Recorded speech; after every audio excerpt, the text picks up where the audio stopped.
మన దేశము స్వాతంత్రం వచ్చి 75 సంవత్సరాలు పూర్తయిపోయి ఇప్పుడు 77వ సంవత్సరంలో ఉన్నాం.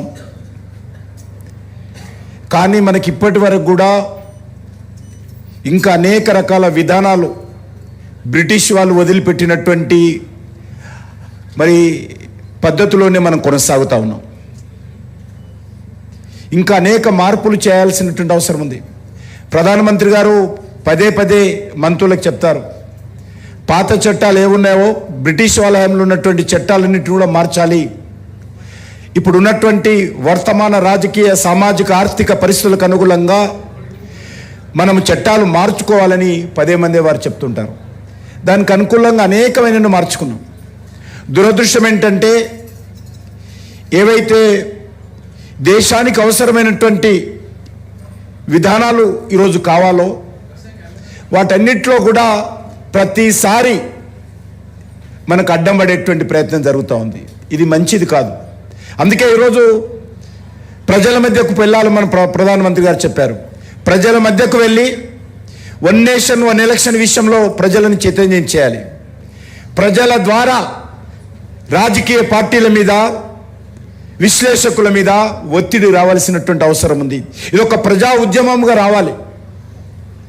నాకు తెలుసు, ఎక్కడ ఉత్తరప్రదేశ్ ఎలక్షన్స్ అవుతుంటే ప్రతిరోజు 1 మంత్ హైదరాబాద్లో ఉన్నటువంటి తెలుగు ఛానల్స్ అన్ని రివ్యూ చేస్తాయి. ఎక్కడో ఢిల్లీ ఎలక్షన్ అవుతుంటే హైదరాబాద్లో ఉన్నటువంటి ఛానల్స్ అన్ని రివ్యూ చేస్తూ ఉంటాయి.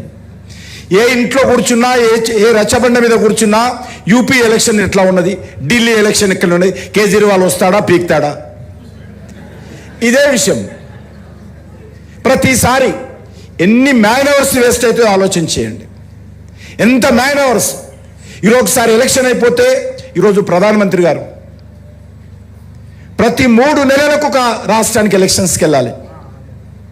మనకు చూడండి, మనకు 2023లో అసెంబ్లీ ఎలక్షన్స్ అయినాయి, 2024లో పార్లమెంట్ ఎలక్షన్స్ అయినాయి, 2025లో ఎమ్మెల్సీ ఎలక్షన్స్ అయినాయి, మళ్ళీ ఇప్పుడు లోకల్ బాడీ ఎలక్షన్స్ ఉన్నాయి, మున్సిపల్ ఎలక్షన్స్ ఉన్నాయి, మన కార్పొరేషన్ ఎలక్షన్స్ ఉన్నాయి.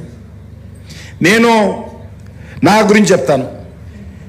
2024 ఎలక్షన్స్ అయ్యగానే నన్ను జమ్మూ కాశ్మీర్ పంపించారు.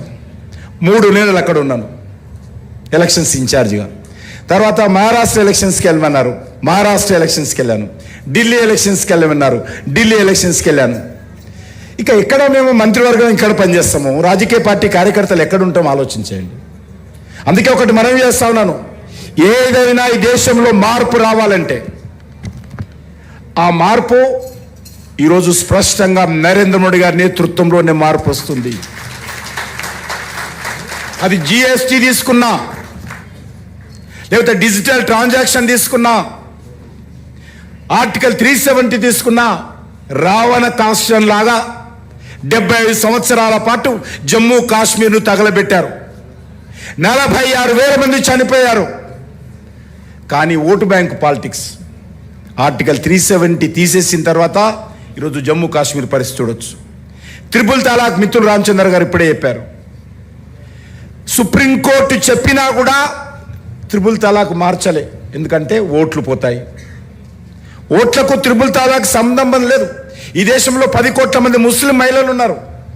ఆ మహిళలకు సంబంధించినటువంటి హక్కుల గురించి ఆలోచన చేయలేదు, వాళ్ళ అధికారాల గురించి ఆలోచన చేయలేదు. డాక్టర్ బాబాసాహెబ్ అంబేద్కర్ ఈ దేశంలో ఉన్నటువంటి పౌరులకు ఇచ్చినటువంటి హక్కుల గురించి ఆలోచన చేయకుండా 3 తలాక్ కొనసాగించారు. ఓట్ల కోసం అనేక సంవత్సరాల పాటు మార్చింది ధైర్యంగా నరేంద్ర మోడీ గారు మనం చేస్తా ఉన్నాం.